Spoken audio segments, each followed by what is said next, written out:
haligi odamlar bilan bir yerga to'xtamasa, peshin bo'lib qolsa, asr bo'lib qolsa to'xtaladi. Shunaqalarga nima qilishimiz kerak? Kechki payti borib o'qish kerak. Namoz birinchi o'rinda.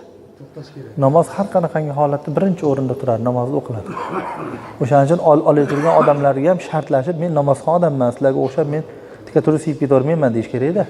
Men to'xtab, namozga desa to'xtamaydi odamlar. Shopirlar ham shu, siygan to'xtaymasa to'xtaydi. O'shaning uchun men namozga to'xtayman deyish kerak, shartlashib olish kerak. Men bitta narsa aytib berdim, yaqinda sizlar eshitdilarmi yo'qmi? Gulistonda bitta joyga mashinaga chiqdim-da. Klienti shopirlarga klient yo'q ekan. Keyin men aytdim, shu namozga to'xtasangiz chiqaman dedim. Keyin u ham ha bo'pti dedi, oldi. Oldi-yu, men Damas'ni oldida o'tiribman. U xayolida aylanyapti, qayerdan ham oldim buni, hozir to'xtashim kerak degan narsani o'ylayapti u. Keyin aylanib kelib to'xtamasligini menga ifoda qilmoqchi-yu, qanaqa qilib ifoda qilish bilmayapti-da.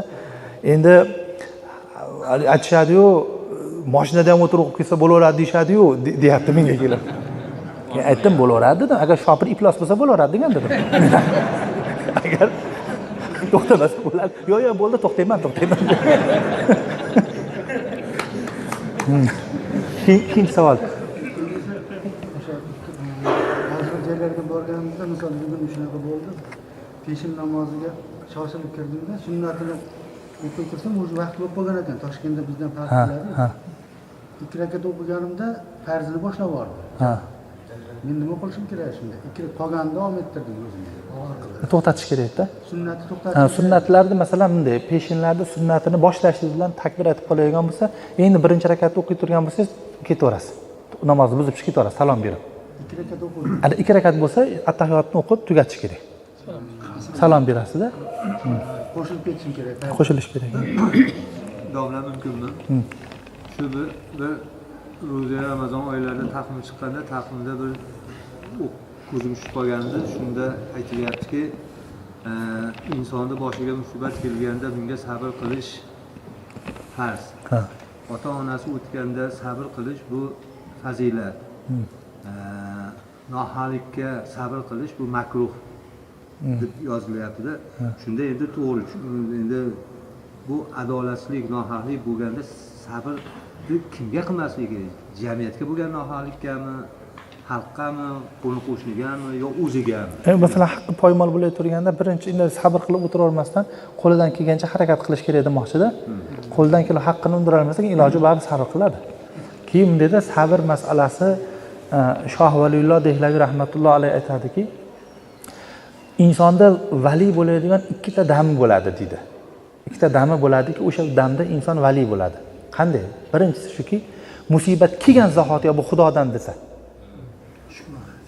Xudodan bu, yana biz bir inna lillahi bor-ku. Biz Xudonikimiz. Biz Xudoning mulkimiz degan. Siz masalan birov o'zini mulkida xohlagan ishini qilsa, unga aralasha olmaysiz. Nima unaqa qilyapsan deya olmaysiz. Biz ham Xudoning mulki bo'lgandan keyin bizni tepamizda qilib turgan Xudoning tasarrufiga biz daxl qila olmaymiz. Biz Xudonikimiz, bir kun Xudoning huzuriga biz qaytib ketamiz deydi. Ya'ni musulmon odam agar musibat kelgan zahoti shu gapni ayta olsa, avliyo bo'ladi. Vali bo'ladigan dami shu bo'ladi. Ammo shayton buni xohlamaydi vali bo'lishini. O'shaning uchun shu musibat kelgan zahoti darrov buni ayblarni boshqalardan oqtartiradi. Mana shu qilgan deydi. Yo bu qilgan, bundan oqtardi chiqmadi, bu qilgan deydi. Aylanib chiqmadi. Muttaham hech kim muttaham oxir. Ayni Xudoning aytgani bo'lar ekan deydi, oxir aytadi. Agar bu gapni boshida aytsa avliyo bo'ladi. Xuddi o'shagan ne'mat kelganda ham inson vali bo'ladi. Agar ne'mat kelgan zot Xudoga shukr deya olsa. Biz unaqa qilmaydi. Ne'mat keldi, o'yinga tushib boradi. Keyin qorin to'ganda ya Xudoga shukr deydi. Agar shu gapni boshida aytarsa avliyo bo'ladi. Shayton shu gapni aytgizmaydi. Ha. Savollar ham har xil mazmunda bo'lyapti, sariyadan chiqib ketyapmiz. Shuningdek, to'ralar bilan xo'jalarni kelib chiqishlarini bilmoqchi edim. O'sha to'ralar o'zi biladi-da endi uni. Ilgari endi hozir gapirmay qoldik. Yarzodalar boshladi. Murojaat qildi. Hozir shu nimada so'zlar to'xtab qoldi deganlar. Keyin ikkinchisi. Keyin bizda kitoblarda masalan bu qachon kerak bo'ladi?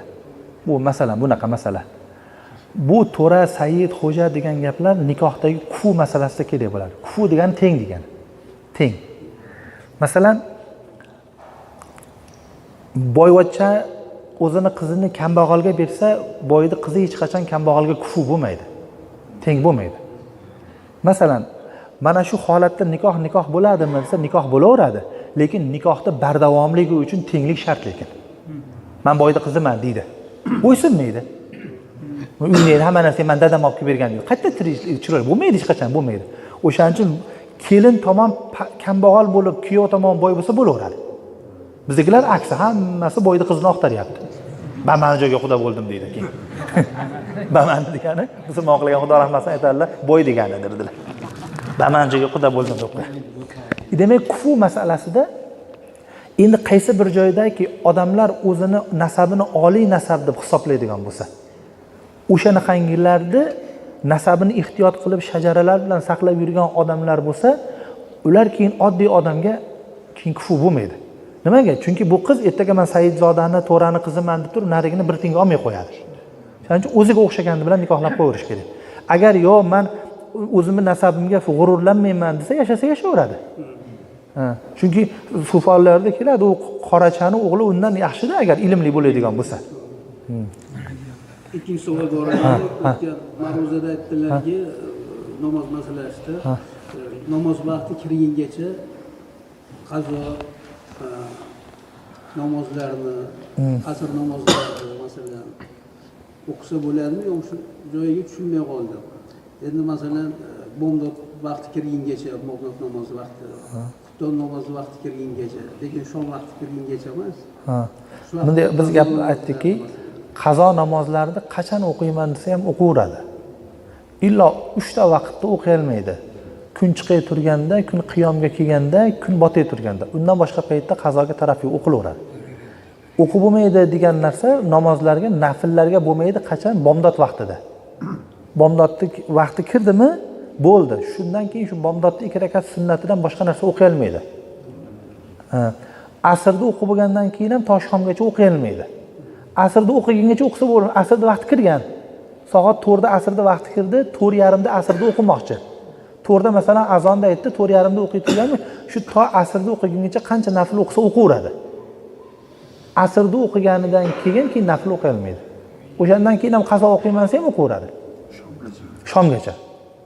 O'sha makruh vaqti bali quyosh qisarib botadigan vaqti bo'lib qolguncha o'qaveradi. Bilamaymi? Savollardan biriga qolib ketmasin. Murojaat qildim, siz e'tibor bermadingiz. Men tushimda men ko'nglimda sayr etdi. So'ramoqchiman. Qushni oti nima u? Qo'sh. Qayerda bo'ldi-da, shuni Ta'bir. Tushni ta'birini bilmayman, lekin ta'birini alohida bilib. bir ajoyib sayradim. Bo'lishi mumkin endi fazilatli. Bu yaxshi fazilat ekan, xudo xolasa. Yaxshilikka bo'ladi. Yaxshilikka bo'lsin. Yaxshilikka bo'lsin inshaalloh. Jahonjon. Jahonjon. Mana Xudoga berdi shukr, bizning imomlarimiz, masjid xodimlari nihoyatda yaxshi bir xizmat qilib namozlarimiz go'zal bo'lyapti. Hech bitta nimaki, shuna gap yuradiki, imomni qavmni ustida nima haqqi bor, qavmni imomni ustida nima haqqi bor? Imomni bunday. Imomni vazifasi avvalo tahorat bilan kelish kerak. Keyin imomni vazifalaridan bittasi orqadagi qavmini rioya qilish kerak. Qaysi jihatdan rioya qiladi? Payg'ambar alayhisolom aytadilarki, iqtadi bi ab'afihim. Sen imom bo'ladigan bo'lsang, eng zaifingga iqtido qilgin. O'zi imom-ku, imom hech kimga iqtido qilmaydi-ku. Rasululloh aytadilar, sen imom bo'lsang, eng zaifingga iqtido qilgin. Meni orqamda turgan palonchi hoji akam o'ta baquvvat 3 bet 4 bet o'qisam ham yaraveradi deb emas. Falonchi o'ta zaif, u ko'tarilmaydi, uni rioya qilish kerak. Rioya qilish kerak bo'lsa, imom ichidagi eng zaifini rioya qilish kerak. Eng baquvvat polvonni rioya qilmay, polvon turaveradi-da. Imom vazifasi shu. Endi odamlar ham uni imom deb turib oldinga chiqarib qo'ygandan keyin o'sha payg'ambarimiz alayhisolatu vassalomni merosxo'rlari deb turib hurmat qilish kerak. Uni zotidan tashqari mayli uni zotini kimligini bilmaymiz. Ya'ni uni shaxsi, uni kechqurungi qilgan amali nima, yashirin qilgan amallarini bilmaymiz. Biz u turgan joyi ulug' joyda turibdi deb ehtirom qilaverish kerak. Masalan, ba'zi bir odamlar aytadi, palonchi deydi, bu shetga kelib o'rniga keyin aytib beraman. Atoulloh Buxoriy degan bir avliyo odam bo'lgan ekan. Shu 60-yillar o'tgan ekan. U xarobatroq odam ekan.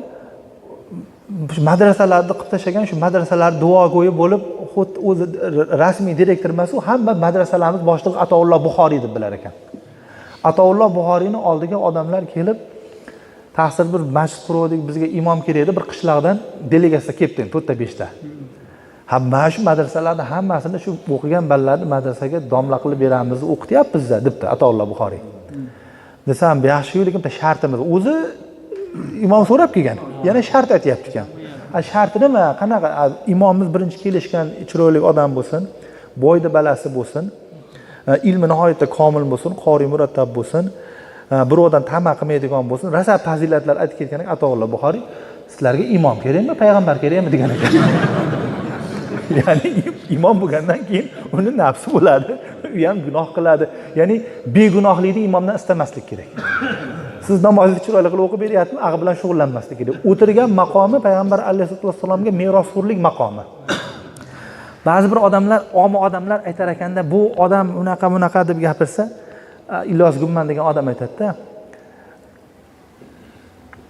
kim bo'lsa ham bu payg'ambarning merosxo'ri deydi. Endi qarang, bir odam bor deydi, ko'zlarni davolaydigan professor deydi, nechta odamni ko'zini ochib yuborgan deydi. Lekin o'zini o'g'li shapko'r deydi. Kechasi ko'rmaydi deydi. Endi siz aytolmaysiz deydi, buni ko'zi yaxshi ko'rmaydi, buni bir ko'zi shahlo odamlarni merosxo'r qilaylik deya olmaysiz. Shapko'r bo'lsa ham shu ko'zni doktoriga shu merosxo'r bo'ladi. Ya'ni siz ming zo'r omi bo'lganingiz bilan payg'ambarga merosxo'r bo'la olmaysiz. Payg'ambarga ilmlik merosxo'r bo'ladi baribir. Mayli u qancha aybi bo'lsa ham payg'ambarlar merosxo'r olimlar bo'ladi deydi. Ya'ni kovlama demoqchi-da. Savolni mazmuni ham yozib shunday, mana. Alloh rozi bo'lsin.